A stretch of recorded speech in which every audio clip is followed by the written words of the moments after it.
you about that, because I have a confession to make, which is I never really considered this show to be particularly violent. And I know that sounds weird, but I always saw it as like the blood to me was paint and the flesh was sculpture, and like even the opening credits, it's like you're already establishing that this isn't something that's more figurative than literal, and it's like you're painting with blood and you're making sculpture in the air out of blood. And I just never see, like, even no matter how gruesome things get, I never felt like I was being like pushed to the frontiers of what I could take. And I'm very sensitive about violence and almost everything else, but not on this show. And I'm wondering, am I a sick fuck? And if not, how do you account for that? I mean, like, are you sensitive to violence at this point in your career, or you know? It depends on the kind of violence and what.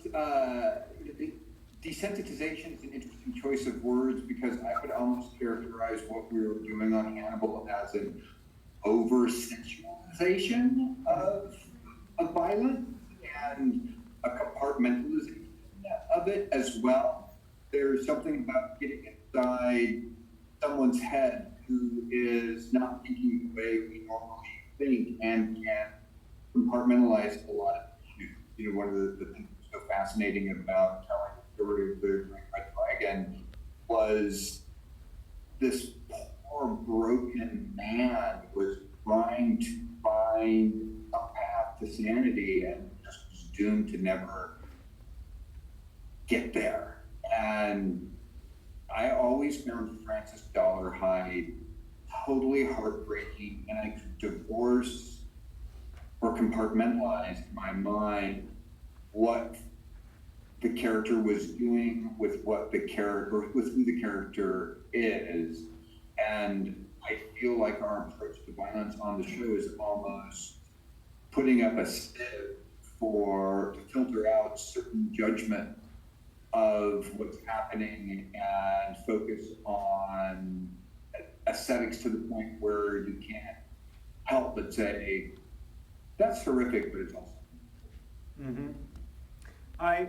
Watching the finale on a big screen with an audience, which was, what a great experience that was.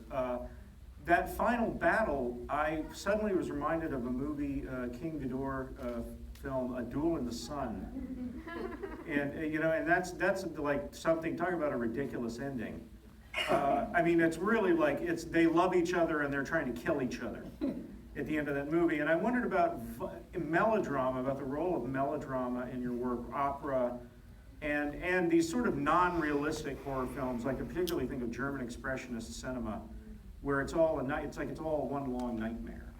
Are these things that simply crept into your work as a result of being a film fan or a fan of art generally, or are they things that you specifically wanted to plant there, like as signposts?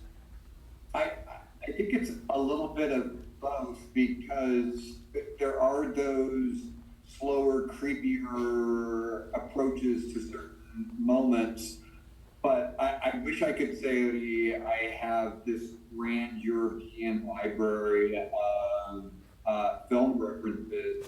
But a lot of what we were doing on the show really boils down to the filmmakers who probably had those influences and filtered them through their prisms. Like David Lynch has a completely approach to storytelling, and Twin Peaks changed television because it laid the first brick of weird on this wonderful brick road that we found ourselves in, and particularly in this year of television. And so much psychology and analysis of moments and being present in a moment went into how David Lynch prepares his films and sound design and the framing of an image.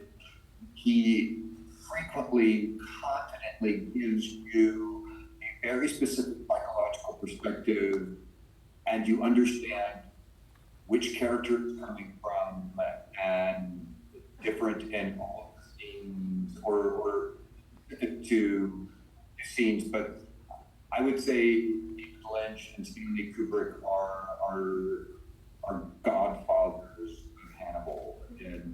anyway.